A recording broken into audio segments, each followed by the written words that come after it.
So it just goes around in a big circle between Facebook, Instagram, and LinkedIn. You know,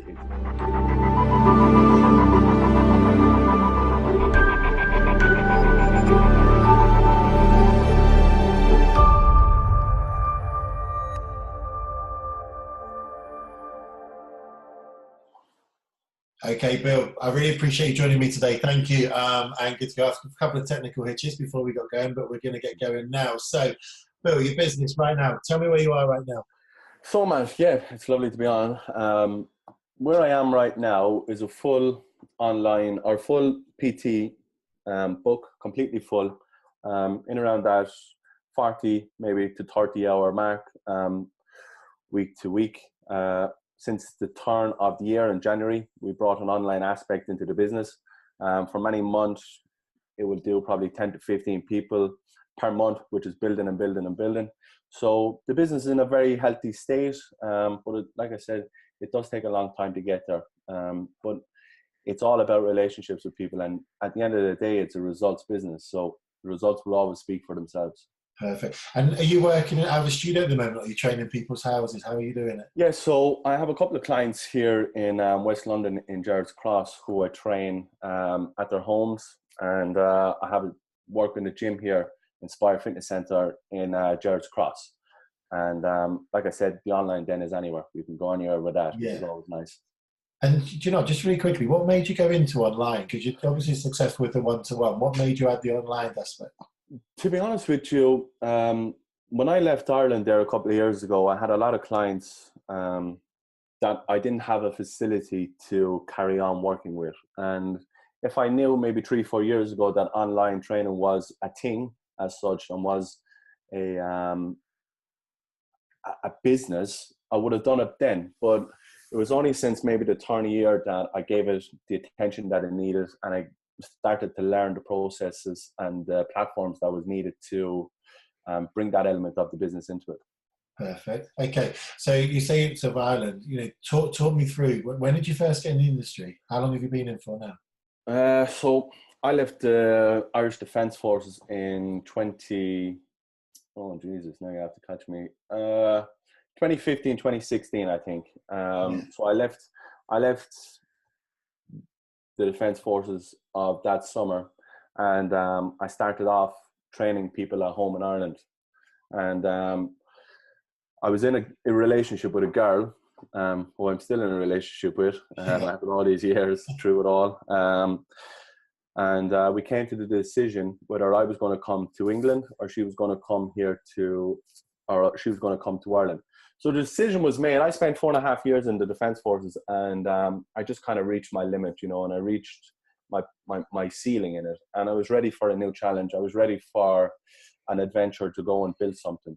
And so I left Ireland. Left Ireland in January 2016, and I've been here ever since. Wow. And then when you came over here, you say you started training. Where did you first go? Yeah, so I went straight to a mate of mine, David Kingsbury, in Pinewood Studios in Ivor, west of London. And when I came, it was see, I went into the film industry as such straight away, and it's a little bit different. I say a little bit, it's a lot different than general fitness as such, because everybody's on a contract, so it's totally different. Whereas the summer now here in normal population and normal lives, everybody's away in the summer. But when I went there first, it was January, February, March were the quiet months for films. Yeah. So whereas summer, everybody's on contract, everybody can't go on, there's no holidays, there's no leave, there's no nothing. It's you're cramming everything in to try and get the films through to the next stage, and everybody is in a very bubble as such. It's a big bubble, and all that matters is the film and the production. So I went to work with David for just over a year. I left David and the gym last October. So I came to Gerrard's Cross here last October. So I've been here. I'll be here a year in October. No, I was with David for nearly 2 years. 2 years. Yeah. And so when you moved gyms, was it just the fact of, you know, that the high turnover of people within this film industry? That was the sort of main reason of you leaving? Yeah, to be honest with you, the main focus for leaving was there wasn't enough business for every trainer in the gym as such, and there wasn't enough business at Pinewood at the time. And I have a little girl, and I have a partner, and for me to prosper as such, and for me to build a business, I had to step out of one business, and so that was the main reason. Like I speak to David weekly, a very good mate of mine, a very good mentor of mine, someone who has done fantastic in this industry and Yeah. who has continued to do it. But for me at that time, it was the right decision to do. It was the right place to go. And so how did you approach going, because a lot of new trainers will go into a commercial gym. How did you approach going into the gym as a new trainer? See, I was saved the commercial aspect of it all. I was saved going and trading hours for rent and stuff like that. I was very much, I shielded myself from it. When I started in Ireland, I was straight, personal, I was straight, PT, there was no, I wasn't working for a gym. So I never really had that commercial gym aspect of it all. And I literally had to learn everything as I went. I was never shown anything. What I was shown was how to squat, how to deadlift, which everybody knows after a couple of years of training, you know what I mean? But I was never shown how to market, how to deliver sessions, how to engage with people. And so it's been a long road, Matt. It's been a long road of learning. Every week you learn, literally. You learn from different personalities. You learn from different situations. You learn from different walks of life, different people at different stages. So it's continuously learning. So in the gym you're in now, how many trainers are in there? In the gym I am now, we have probably 6, I'd imagine, probably 5, 6. When I came here, Yeah, sorry, Matt. When I came here last October, there was 4 or 5. Yeah. And when I came here, there was one girl here doing maybe 30, 40 hours plus. Everyone else was doing bits and bobs. And as you know, in a gym, some trainers will sacrifice hours for rent off and stuff like that. And in the space of 3 months, me and that other girl were just on par with each other. Which is I've probably gone a little bit more than her now, which I probably don't want to as such, because there's only so many hours in the day you can commit to everything. But since I'd say give it 2-3 months, we were just on par with each other. Yeah. So when I came down from Pinewood, I brought maybe 10 hours, maybe 4 clients with me. Yeah. And I put an awful lot of business through it then since January, really. Yeah. And so how did you stand out? Because that's a big problem for trainers, isn't it? To stand out, especially if you're in a gym. Absolutely. To be quite honest with you, how I stand out and how I've always stood out was delivering results, being a very open and understanding trainer, being very open to communication, be very trustworthy and very, how would I say, a lot of it is personality too, Matt, you know what I mean? And like I always say to people, I always say to young trainers and stuff, everybody can count reps, you know what I mean? But what will actually set you apart is the client wanting to come and spend an hour with you, you know what I mean? And for me, I'm very, very lucky. I have clients who come and see me 3-4 times a week, so I'm very, very lucky, very fortunate. But at the end of the day, it's all about building relationships with people. I have some clients who bring their sons in and their daughters in, and when they're going away, so they can keep their sessions and stuff like that. It's phenomenal, it's really nice to know that. It's really nice to know that people value what you do and value the service you provide. It's really, really nice. Yeah, so that's a big thing for you then. So even though I know you talk about the results, you're going to get judged on your results ultimately, but you think a big part of being a successful personal trainer is actually building the relationship side with the client. Absolutely. For me, it's all about relationships. It's all about the personality that you bring to it. And I always say to Grace, my partner, look, I could train someone and we could go for a coffee straight after for another hour, you know what I mean? So we could spend 2-3 hours together if we wanted. I know where all my clients live, I'm invited around for lunch, invited around for dinner. My little girl is invited everywhere, so it's really, really nice, and I like I said to you, everybody can count reps. Everybody can take off their top and have a 6-pack. I've done all that, and what I look like and what I can do will only bring you so far. You know what I mean? And it's your personality, and it's the way that you communicate and act around people is what's going to keep people with you. You know. So you know when you first started in the industry, so how has your perception changed? Because a lot of people think, you know, obviously image is important, but a lot of people, you know, will be posting up sort of six-pack photos and stuff like you said. When did you decide that that wasn't going to be a success for your business?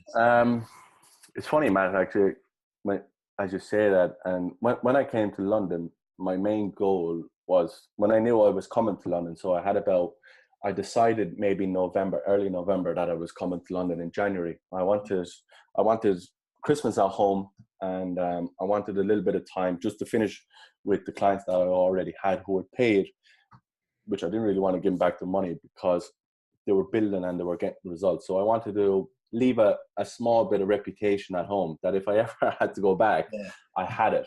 And the main focus for me when I left Ireland was to come to London absolutely peeled. And I was absolutely peeled to pieces. You know, I didn't drink at Christmas. I barely ate my Christmas dinner. You know what I mean?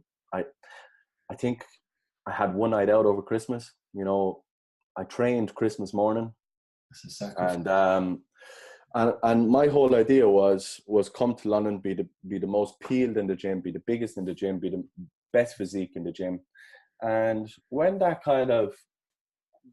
whole idea kind of dwindled away was throughout the years as such. Maybe it's funny I say that now, but I've just done this year, maybe the first 5 months of the year of a comp prep as such, but I did a photo shoot instead of a comp. Yeah. And for me, it is important to walk and talk the life. And I will always say it, and I have a big gripe with people in the industry who aren't in shape and who've never been in shape.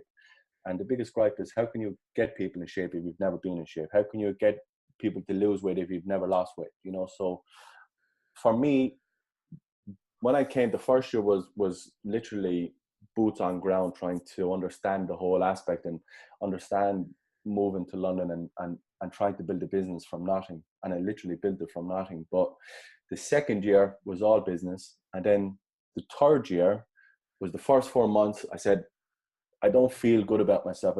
I feel like a bit of a hypocrite, dictating to people and like counting reps and saying you need to be doing this, you need to be doing that, without really doing it myself. So I gave the first 5 months, 4 or 5 months of this year, getting in shape, getting the best shape I've ever been. But to be honest with you, has it done anything for my business? Maybe a little bit, but not a massive amount. And you learn throughout the years that it doesn't matter how many abs you have. It's about the clients at the end of the day, you know, and it's about what their results are. It's not what you are, you know. Yeah. And you learn that.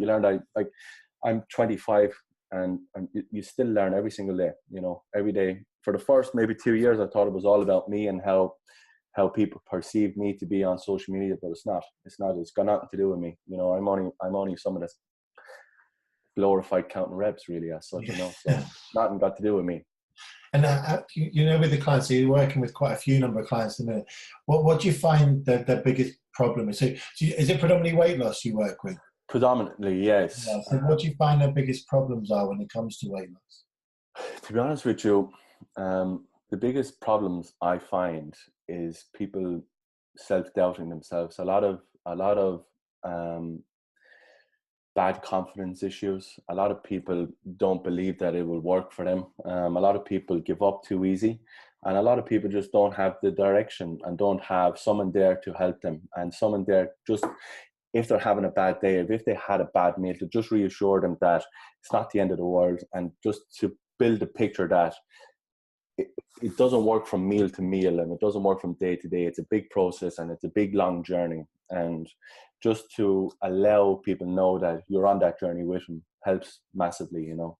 And how do you coach people through that? You know, when they're coming to you with self-doubt, how do you sort of correct that or work? Yeah, so a lot of it is building up small goals. A lot of it is putting small markers for people to hit. A lot of it is small little targets to aim for, little goals and little achievements to to get along the way. And a lot of people come to me and say, Bill, I'd like to lose 2 or 3 stone. I'd like to finally feel confident of who I am and how I look in the mirror and how my family perceive me, and not step in photos and be totally embarrassed. And a lot of people don't want to step on stage, and a lot of people don't care about six packs. They just want to feel healthy and happy again, and you just have to remind people what's really important in life, and friends and family and life and being happy is the most important thing, and it's not all about muscle. It's not all about chicken and broccoli, and just allowing people and showing people that there is a life, and to be able to build this life around your life is the most important thing for me. And it's what has got amazing results, Yeah. And then with the clientele you're working with at the minute, obviously they're training with you, some are 3 or 4 times a week. Do you give them any work? So say they'll come to you a couple of times a week. Would you give them stuff to get on with themselves, or is it always managed with yourself? Yeah, it depends. It depends on how many times they come and see me. Obviously, someone who comes to see me 4 times a week wouldn't be doing a whole lot of extra work outside of that. Obviously, they would hit certain activity level targets and certain water targets and stuff like that. But in terms of actually training at home or training in the gym themselves, I try not to. Because if someone comes and sees me 4 times a week, you have to understand, like, a lot of people that I work with own their own businesses, high-end clients, you know what I mean, who are doctors and lawyers and real top end of the scale. And just not saying that I have some people who are just nice and relaxed people as well, who don't have that kind of pressure on their lives. But the last thing I wanted to do was dictate to people and tell people they had to be in the gym, as well as 4 times come see me, they have to be in there twice as well. And the biggest thing with me is not add stress to someone's life, and it's to try and take away as much stress from it as I possibly can. So, but some people do now. So argument's sake, if someone comes to me 4 times a week, they probably won't need to go train again outside of that 4 sessions. But someone that comes in once a week or twice a week will have certain markers to hit. Yeah, we'll have certain sessions to hit per week. Yeah. The program. And when you're talking about, like, so I worked in London for about 7 years. I worked in Liverpool Street, and I know the type of clientele you're talking about, with the stress of the jobs and the social life and stuff like that. How do you cope with that as a trainer? Because obviously results are important, but if their job's going to require them to go out 3 or 4 nights a week drinking and socializing, how do you cope with that as a trainer? It's different. It's different than someone who lives a very clean 9-to-5 job. A lot of people that I work with, like I said, are high-end clients who are lawyers and doctors and big-end directors and stuff like that. And a large part of their job is social events, and a large part of their job is bringing people out and entertaining.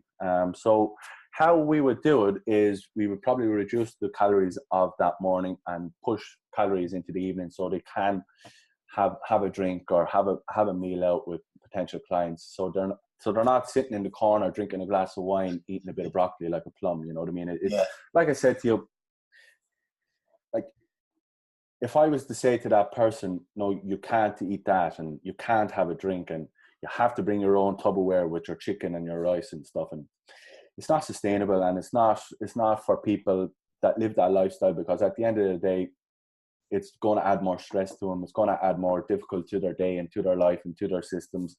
And to be honest with you, I'm not into it. Some trainers are, some I'm not. And that's how people get results. That's how people stay long term. It's, you have to work your whatever you want to push onto someone, you have to work around what they're already doing. And I've learned that. It's not my life to live. I'm only here to help. That's all I'm here to do. Yeah. I'm not here to dictate them. And how's your business grown? What would be the main sources of leads for your business? To be honest with you, Matt, I come from sport all my life, right? And I come from physical activity all my life, and I was never one for sitting in front of a laptop, and I was never one for, like, I have great difficulty getting online with PlayStations and stuff like that. So as a kid, I just didn't do anything. I didn't sit in front of a laptop. I had a phone, and if the phone didn't do anything, I just brought it straight back to the shop, because it didn't sit well in my head. And once I couldn't understand something, or once I couldn't control it or make it better, I just didn't want to know, and I didn't want to invest time in it. So that's the way I feel about Facebook ads. That's the way I feel about LinkedIn ads, and I tell you, when I came here first, Matt, I went around and I handed out letters to houses. I Yeah. literally printed off letters of stuff that a lot of people were struggling with, and I went around and I handed them around. When I came here to Gerrard's Cross, I did it. I must have put in around 2,000 houses here in the space of 2 months, you know, and that's how I market it, you know. And how I market now is I post a lot of testimonials. I speak to people the way they want to be spoken to. I don't talk down to people, and I try and reason with people. So how I market is face to face. A lot of, like I said to you, a lot of people will bring other people in. So you got big referrals in place. Big referrals. But I don't have a referral system in place, Matt, to be honest with you. Like I said to you, people here that are very affluent and stuff, they will help you because they want to help you. They will help you because you get results and that you're a nice person. You know, they're not doing it to get an extra session here. They're not doing it to get £50 back in a voucher or something. That kind of stuff doesn't bother them. They will help you because you're a genuine person and you can help more people, and you have helped them. So they will see the value in what you do, and they will portray it to everyone, you know. So it's very, very good. Like I said to you, it's all about results and it's all about relationships. And I've never once asked someone here in Gerrard's Cross for a referral. So I'm very, very lucky. I'm very, very fortunate to have the relationship I have with people. Perfect. And in terms of online, I know you're not a fan, like you said, what sort of social media platforms are you using at the moment? Only about 6 weeks ago, I started an email list. That'll tell you. So that was 6 weeks ago. So a lot of it is Facebook, Facebook business, personal page, Instagram, and that's really it. LinkedIn a little bit, but nothing crazy. That's it. Like I said, no Facebook ads, no nothing like that. Which is your main source, would you say? Main source. It's funny because sometimes you will post one thing on one platform and it won't do as well, and sometimes we'll post it on another and it will do a million times better. So it just goes around in a big circle between Facebook, Instagram, and LinkedIn. You know, it's a big kind of conveyor belt. There's not one. If I was to pick one over them all, it would probably be Facebook, I would imagine. And how are you using Facebook? Sorry, how are you using Facebook for your business? So how I use Facebook, I post a lot of useful content. I post a lot of testimonials. I run my groups from the Facebook group. I run my one-to-one clients in a VIP one-to-one Facebook group. I run like 4-week Fat Blast camps and stuff like that, all online. And how I do it then from there is any testimonial that I get, I just tidy it up, put some branding on it, and just post it and just speak about it. And like I said to you, results will always lead to more results, you know. And when people understand that it can work and it does work for similar people, then more people will join in and more people will go from there, you know. Because that was going to be my next thing. So moving on, you're talking about results. Is that what's helped build your online community? 100%. 100%. When I started the online aspect of it all, I put out a survey, and 197 people answered the survey. Wow. So from that 197 people, I was able to get 6 online clients, and for a 3-month contract. So that was January, February, March. And from there, it's just grown and grown and grown. When I hit summer was a little bit difficult for me now in terms of the online, because a lot of people were on holidays and a lot of people were coming out of contracts and stuff like that. So it dipped a little bit. But when it dipped, like for years, I took it to heart when people walked away and people stopped, you know, and people stopped training and stuff like that. And I took it very personal. And I used to lay in bed thinking, why did they leave? And what did I do, or what could I do differently? And at the end of the day, you can only do the best that you can do, you know. And a lot of people will leave for various reasons. And even 95% of the time, it mightn't even be about you, you know. And a lot of people have got results and found that they could go and do it on their own, which is amazing, you know what I mean? And that's the whole aspect of it all. It's not a case of wanting to hold clients forever, because if you have a client forever, then it means you're not really doing your job, you know. And saying that, I do have clients who I do have for 2-3 years. Like I said, I brought a couple of clients from Pinewood down who actually enjoy coming and training and who enjoy coming and seeing me, you know. So it's a little bit different than than just getting results and leaving. It's a way of life for him now, you know. But yeah, the online it started with 6. It went up to 12. How did you go from 6 to 12? Was that just through the back of the forms? Yeah, and a lot of it was from the results that we were getting and stuff like that. And one person would say, "Oh, I've seen the results you got with X, Y, and Z." Can I come in and they would come in, and then someone else would come in off the back of one person, or so it's all just people seeing results and people inquiring and people getting in touch and finding out that it will work for them, you know.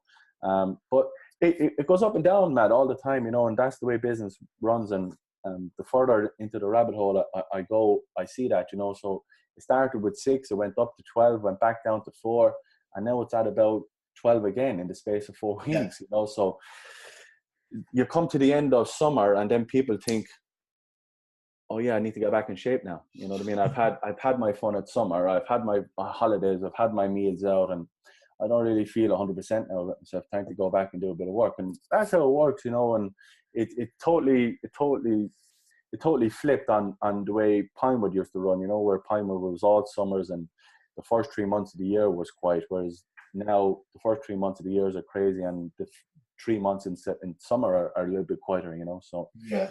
it's all about learning, isn't it?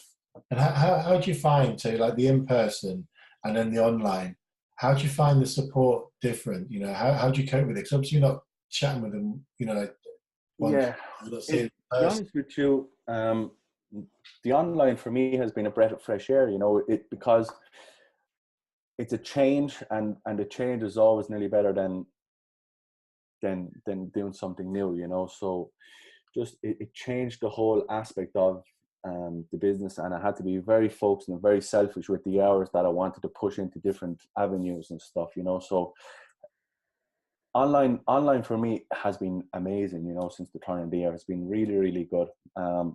But I try and bring as much personality into it, and as much of a personal service as I can, as I do with the one-to-one. So I check in with them a couple of times a week, and like I said, they're in a group, and I can speak to everyone in the group, and I can have a live video and all this kind of stuff. It just helps build a community and just helps build that group environment, you know. So that is really, really important. But they're very different as such, you know. Whereas online, you have to trust somebody, you know. You have to trust that they're doing the work. Whereas when someone comes to see me, I know if they're not doing the work, I'll just tell them to get out, you know. So it's different, but they go hand in hand. It is a good business model as such, and like I said, it has done wonders for my business, you know. Yeah. And do you find, you know, with the online training, can you see yourself moving more towards that in the future, or are you still going to keep your hand in with the one-to-one stuff? To be honest with you, Matt, like I said to you, I come from Ireland, and when I came here, I had two people's phone numbers that I knew. One was Grace, and one was her father, you know.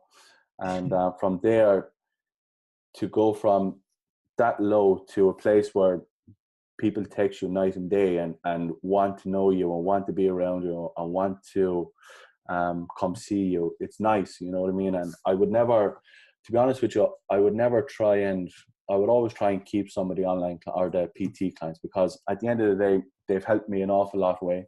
They've helped me go from literally a nobody to somebody, you know. And Yeah. I wouldn't like to not know the people that I know, you know what I mean. I wouldn't not like to not see the people that I see regularly, you know. And you build a relationship, like I said, I keep saying it, but you build a relationship, you build a friendship with people, and you build a trust and a likelihood for people. They become more than just clients, you know. And it's like saying, would you like to not see your friend anymore? Of course you wouldn't, you know. You always like to see people you like, you know. So I will always try and do as much PT as I can.